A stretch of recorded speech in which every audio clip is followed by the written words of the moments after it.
Salut à tous et bienvenue sur AZ237. Après le décès de leur mère en maison de retraite, ses fils ont appris qu'elle avait vendu sa maison pour $1 et qu'ils ne pouvaient pas en hériter. Votre mère a vendu sa maison à quelqu'un une semaine avant sa mort, a déclaré un avocat aux deux hommes. Comment a-t-elle pu faire cela ? Grogna l'un d'eux avant que l'avocat ne remette au frère une enveloppe scellée. Lisez ceci, s'il vous plaît. C'est une lettre de votre défunte mère, a dit l'avocat. Tu ne trouves pas ça étrange que l'avocat de maman ne nous ait jamais appelés après sa mort ? Demanda Marc à son frère, assis à côté de lui dans la salle d'attente de l'avocat. C'est vraiment un manque de professionnalisme de sa part, a répondu Pierre. L'enterrement de leur mère avait eu lieu il y a 3 semaines et ils attendaient avec impatience de connaître son testament. Ils n'avaient aucune idée de ce qui les attendait dans le bureau de l'avocat. Regardons leur histoire. Maintenant, c'est votre tour. La réceptionniste de l'autre côté de la pièce fit signe à Marc et Pierre d'entrer dans le bureau de l'avocat. Et les deux frères étaient soulagés de savoir qu'ils n'auront pas à attendre plus longtemps. Après tout, ils avaient pris le temps de se rendre dans la ville natale de leur défunte mère. « Viens, entrons », dit Marc à son jeune frère. Lorsque Marc ouvrit la porte, l'avocat de sa mère les salua et demanda aux hommes de s'asseoir. Les frères ont remarqué que les yeux de l'avocat s'illuminaient comme s'il était sur le point de dire quelque chose d'essentiel. « Nous n'avons pas eu de nouvelles de vous après la mort de maman. Est-ce que c'est parce que nous ne sommes pas allés à son enterrement ?» demanda Marc d'un ton sévère. « Vous pensiez que nous n'étions pas intéressés par les questions juridiques ?» Pierre serra son poing droit et enroula sa main gauche autour du bureau de l'avocat. « Ce n'est pas ce que vous croyez », dit l'avocat en faisant pivoter sa chaise noire, ce qui lui permit de se baisser et de prendre le dernier tiroir de son bureau. « Laissez-moi vous expliquer », dit-il en sortant un dossier du tiroir. Avant de parler aux frères du testament de leur mère, l'avocat la referma et redressa son dos. « Ruth m'a dit que ses fils se précipiteraient dans mon bureau quelques jours après sa mort, et elle avait tout à fait raison », dit l'avocat en souriant. Il sortit du dossier une enveloppe rectangulaire blanche dont la couverture portait le nom de Ruth en caractères gras. 3 mots y sont inscrits. « Pour mes fils ». « Qu'est-ce que c'est » demanda Marc. « Votre mère m'a demandé de vous remettre cette lettre à tous les deux », expliqua l'avocat. « Mais avant que vous ne l'ouvriez, il y a quelque chose que je veux que vous sachiez. »« Savoir quoi ?» s'interrogea Pierre, les sourcils froncés. « Cela ne te plaira peut-être pas, mais ta mère a vendu sa maison avant de mourir. Elle l'a vendue pour $1 à quelqu'un. » révéla l'avocat. « $1 ? C'est une sorte de farce ?» demanda Marc en se levant de son siège.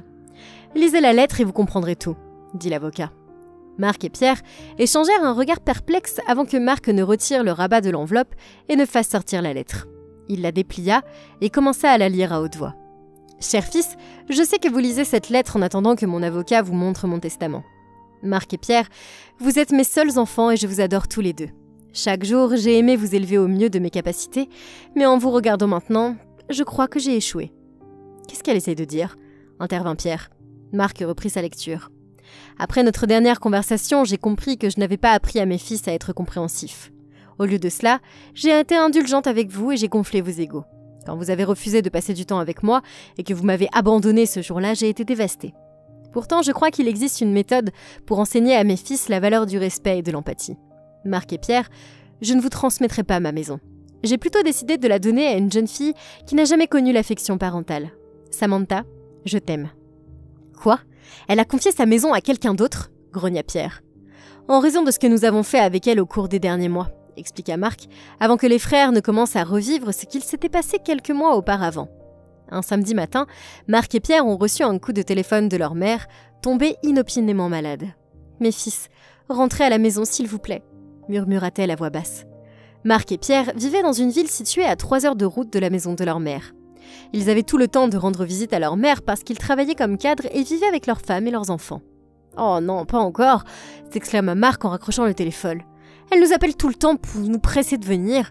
Pourquoi ne voit-elle pas qu'on n'a pas de temps à lui consacrer ?» Il était perplexe. Marc appela rapidement Pierre et lui demanda de le rejoindre chez lui pour qu'ils puissent se rendre ensemble chez leur mère. « Je te retrouve dans 1 heure », lui dit Pierre. Lorsque les frères se sont rendus dans la ville natale de leur mère, Marc a exprimé sa frustration de devoir lui rendre visite tous les 2 week-ends. « Cela commence à m'agacer », dit Marc. « Je suis tout à fait d'accord, Marc. Maman nous dérange beaucoup trop. Pourquoi continue-t-elle à nous téléphoner ? T'as vu à quel point elle s'est sentie seule depuis le décès de papa et nous sommes sa seule famille. Oui, je suis sûre qu'elle a des amis là-bas. Ils sont toujours disponibles pour lui tenir compagnie. Je doute qu'elle cesse un jour d'appeler. Nous devons mettre un terme à tout cela », déclara Pierre. Pendant le reste du trajet, Marc et Pierre ont discuté de la manière dont ils pourraient empêcher leur mère de les convoquer aussi souvent chez elle. Ils mirent rapidement au point une stratégie qu'ils mettraient en œuvre une fois arrivés chez Ruth. « Oh, la voix de mes garçons !» s'exclama Ruth en se levant péniblement du lit. « Comment allez-vous tous les deux ?» Elle tendit les bras pour étreindre ses fils. « Nous allons bien, maman », répondit Marc. Pierre s'empressa d'ouvrir l'armoire et commença à mettre ses vêtements dans un sac pendant que Marc distrayait leur mère. Quelques minutes plus tard, Ruth s'approcha de Pierre et lui demanda « Hey, qu'est-ce que tu fais là ? Viens ici s'il te plaît. »« Il est en train de ranger tes vêtements ?» dit Marc. « Tu te souviens que tu avais l'intention de faire don de certains articles à l'association caritative locale ? Il t'aide, d'accord ? Oh, sois béni mon fils !» exalta Ruth soulagée. Pierre traîna les affaires de Ruth dans l'allée et les chargea dans la voiture de Marc après avoir terminé l'emballage.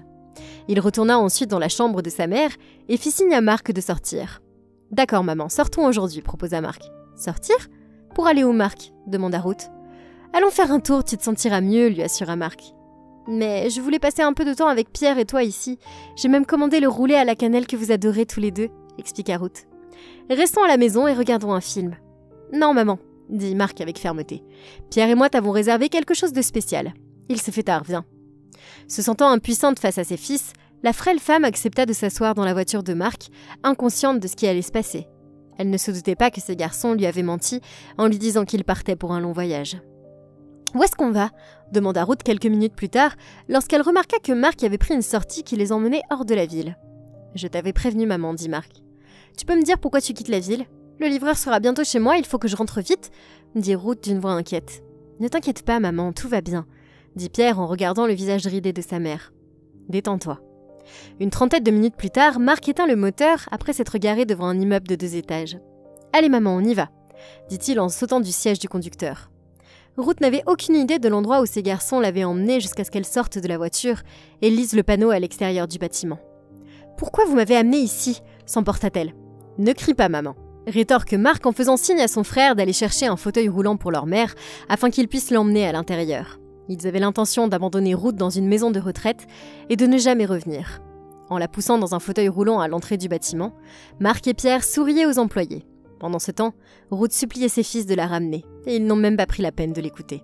Ils l'ont confiée à l'une des infirmières et ont parlé à la réceptionniste. « C'est Ruth, notre mère », dit Marc à la réceptionniste. « Nous la laissons ici parce qu'elle ne peut pas rester seule à la maison. Sa santé mentale s'aggrave de jour en jour », mentit Pierre. « Nous garderons un œil sur elle, mais assurez-vous que vos employés prendront bien soin d'elle. » Faisant semblant d'être contrariés. « Nous ne pourrions pas vivre sans notre adorable maman. » Alors que les employés assuraient aux frères de Ruth qu'elle serait en sécurité, ils sont partis sans même dire au revoir à leur mère. Cette dernière ne s'attendait pas à ce que ses fils l'abandonnent de la sorte. « Alors vous avez abandonné votre mère à la maison de retraite, n'est-ce pas ?» dit l'avocat à Marc, et Pierre puis les informa de ce qu'il s'est passé après qu'il l'ait abandonné. Une infirmière s'est approchée de Ruth qui gémissait dans un coin de la chambre de la maison de retraite. « Bonjour Ruth, je m'appelle Samantha », dit l'infirmière en se penchant pour prendre la main de Ruth dans la sienne. Elle remarqua que la femme pleurait doucement en la regardant. « Ruth, que s'est-il passé ? Pourquoi êtes-vous si bouleversée ? Vous sentez-vous malade ?»« Non, Samantha, je vais bien, » dit Ruth en essuyant ses larmes. « C'est à cause de mes fils. »« Vos fils sont-ils les hommes qui vous ont abandonné à la réception ? Ils nous ont informé que votre état mental dégradait, mais ne vous inquiétez pas, nous sommes là pour veiller sur vous. » Ruth a été déconcertée lorsqu'elle a découvert que ses fils avaient menti à son sujet à la réception. Elle ne s'attendait pas à ce qu'il la traite aussi mal, mais elle n'avait pas d'autre choix que de rester dans la maison de retraite. « Si j'avais su qu'ils me jetteraient ici, je ne les aurais jamais invités chez moi. Ils m'ont dupée. » Samantha découvrit bientôt tout sur Marc et Pierre et consola Ruth.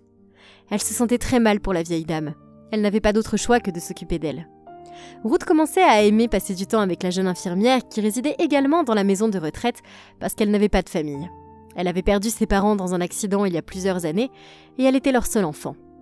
Ruth décida de faire quelque chose lorsqu'elle a appris que Samantha n'avait personne autour d'elle et qu'elle avait besoin de l'amour de sa mère. « Cela ne vous dérange pas si j'appelle mon avocat ?» demanda Ruth à Samantha. « Bien sûr que non, tenez » répondit Samantha en tendant son téléphone à Ruth.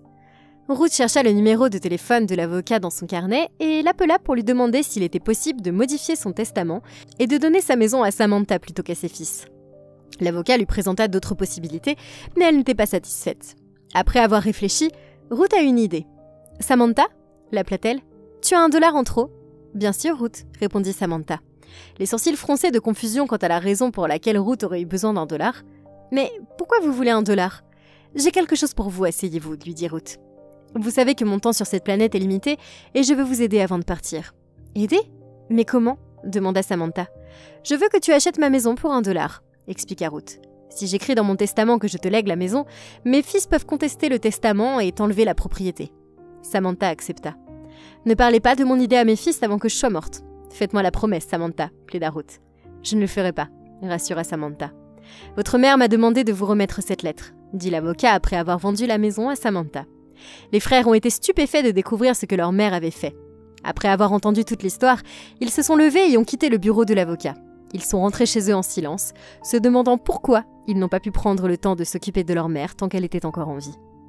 Quelle est votre opinion au sujet de cette histoire? Dites-le nous dans les commentaires. Merci d'avoir regardé la vidéo, surtout n'oubliez pas de la liker et de la partager autour de vous. À très bientôt sur AZ237.